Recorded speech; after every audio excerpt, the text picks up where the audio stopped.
Hey guys, three things before we start. One, I got a zit right here. I can't decide if it's annoying or kind of cute because it kind of looks like a little Monroe, but like a pink zitty one, so it's confusing. Two, I feel like I just look like Peter Pan today, which is great because I dig that aesthetic. Peter is my aesthetic. And three, I'm not wearing a bra, so I'm just gonna hug this pillow this entire vlog. Um, just because. Um, Anyway, so today we're going to talk about problematic friends. It's a very complicated issue, problematic friends. And before we start, I would like you to extend to me a courtesy. Because this is my channel, once in a while, I kind of, create the rules of how we, move forward with discourse and things like that. Because you've, come to my channel, and I've opened up to you about my thoughts and feelings, and just out of respect, sometimes you do things I ask. And today, if you do not mind, I would like to ask you to extend the courtesy to me in promising that if you decide to participate in this conversation, we will not use names, because I don't want anybody to feel targeted, and I don't want to send any kind of traffic to anybody in particular. I feel like it can be really dehumanizing when people talk about certain people in comment sections like they're not even there. People talk about me sometimes in my own comment section, not in second person, in third person. They won't be like, "Hey Ashley, you have cool hair today." They'll be like, "She has cool hair today." But, and that's not really a problem because it's a compliment. But when it gets negative, it gets kind of weird. Because it's like, I see this, right? Do you forget that I'm a human being who reads the comments section too and, has feelings about them? So, I think it'd be super weird if we used names and then, had a conversation about somebody without them even being present. They don't even get a chance to defend themselves either. So also, I don't want any of because I'm gonna also be kind of talking about IRL friends as well as internet friends, and I just don't want any of my friends to feel like I'm talking about them, or have other people they don't know talking about them. I don't know, that just seems weird. Let's just talk about it. Let's keep the conversation conceptual, because that's what I would like to do. And it's my channel, and I don't control you. I'm not sitting there, at your house behind you while you tap on your keyboard saying, "These are the rules, you must follow them." But, if you do me a favor and just, follow that polite request, it would be very much appreciated. So yeah, no names. So basically, every once in a while we have a problematic friend, and it can be difficult to deal with. Sometimes our friends are actually problematic, and even we know it. And that's just difficult because then, do we stay friends with them? I have a few friends who are problematic. Not as people, because I don't really know if anyone necessarily. Some people might be problematic as people if they're actually fundamentally trying to harm many, but none of my friends fall in that category. I have some friends whose actions are problematic, and even I think they're problematic. But they're not so problematic, I suppose, in my opinion, that they can't be looked past. And thus, I remain friends with them, because there are other things about them that I really like, and I don't want to give them up or lose them just because they do a few problematic things. But that gets tricky, because how problematic someone is, I hate the word problematic. It's so such Tumblr rhetoric, and it's not even that I don't like Tumblr. I think Tumblr's great. I just think that sometimes we forget the meaning of the words we use. We just throw around buzzwords, and that's annoying. But I am going to continue to use problematic because I cannot think of a better alternative. What was I saying? Oh yeah. So anyway, so it can be tricky though, because since everything exists on a spectrum and comes in various degrees, if you do have a problematic friend that you choose to stay friends with, they might fall under your threshold of too problematic to be friends with. That is why you're still friends with them. But you might have another friend who also used to be friends with them that now that friend is too problematic for, and they don't want to be friends with them anymore. And then sometimes you have to balance that. Because you look at, we'll use fake names. We'll say, I can only think of like really dumb names right now, like names that aren't even names, like Noof and Narg. Noof and Narg. Those are great names. So say you're friends with Narg. Narg says some weird stuff. Narg says things that's not okay. And Noof and you put up with it for a while, until finally Noof can't put up with it anymore. And then Noof comes to you and says, isn't Narg so problematic? Let's stop hanging out with Narg. Please don't invite Narg to things. And that's just difficult because Noof isn't necessarily wrong. Narg is kind of problematic. But but how do you balance, like, respecting Noof and your own personal desire to stay friends with Narg? There probably is just, like, a whole other solution, which is, like, find a way to confront Narg in a nice way. So maybe they become less problematic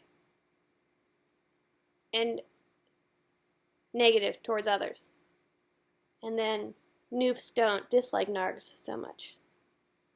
Or maybe they continue to. Maybe specifically Noof continues to dislike Narg, but Narg creates less future Noofs because they change their behavior, you know? But whatever. It's just a difficult thing. Have you ever, like, had a friend like that? Because eventually, like, everybody's problematic. So, like, if I'm going to defriend everyone that's problematic, I'm not going to have any more friends. I can't even be friends with myself, to be honest. I probably have to break up with Grace, because Grace does problematic things. You know what I mean? So it's difficult. Also, sometimes, so I just talked about being friends with Narg. This is awesome. I'm only going to do fake, not real names anymore. If your name is Noof and Narg, you have a cool name. And I'm not even saying that, like, to be funny. Like, I think that's a great name. No one's name is Noof and Narg, but maybe there is. Anyway, so in that example, Narg really was problematic. But sometimes you're friends with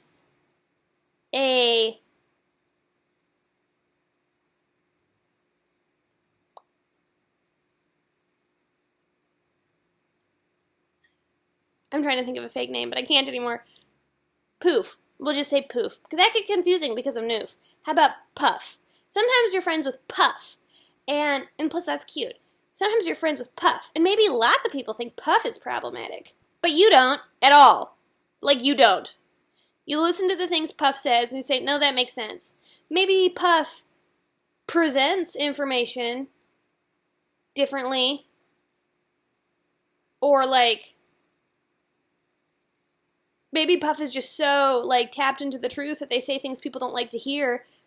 Or maybe Puff is just so about the cause that it's like, that it just rubs some people the wrong way. But you don't think Puff is problematic.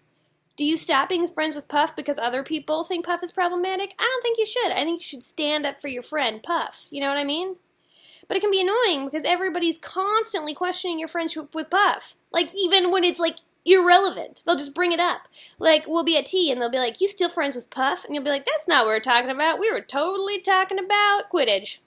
We're talking about Quidditch. Why you gotta bring up Puff? But I get it, because the other person is trying to stand up for what they believe is, like, right and wrong. And they don't want to, like, let wrong things continue, because when bad things continue, it perpetuates more bad things. So I get that. But, like, at the end of the day, we do have to respect that everyone's decision is their own. Like, I respect that Noof doesn't want to be friends with Narg because that's their decision. Noof should respect that I still want to be friends with Narg, but acknowledge some of the problems. I acknowledge that some people think Puff is problematic, but they should accept that I still want to be friends with Puff. And it's not because I'm lazy or just don't want to, like, acknowledge my friend's problematicness. It's just that, like, I really don't think Puff is problematic. And if that makes you like me less because you're looking at a problematic thing and you're looking at me and I don't see it problematic, then you might like me less. And that's fine. And I respect that. That's your prerogative. And you can unfollow me, or you can not be my friend in real life, or you can whatever. Because we all make different choices. Now let's think of a totally different situation. Because now we thought of one where you're friends with Narg, and Narg is problematic, but you're still friends with Narg. You're friends with Puff. People think Puff's problematic, but you don't, so you're still friends with Puff. Now what if you're like the Noof in a situation? Like, you see someone, ping and pong, and you like Ping and Pong until Pong becomes really problematic, but Ping stays friends with them. That can be hard. We see it online all the time. People have been, like, outed online for doing horrible things, but people still remain their friends. And you do, like, lose a little respect for them. Because you're like, how could you still be friends with them? They did this awful thing. And that can be hard. But I think we have to remember that you don't know the whole story. You're only fed, like, one media story of Pong and what Pong did. And the intricacies of Ping and Pong's relationship might be a little different. And you know what? In the end, maybe you do lose some respect for Ping for staying friends with Pong. And that's just what happens.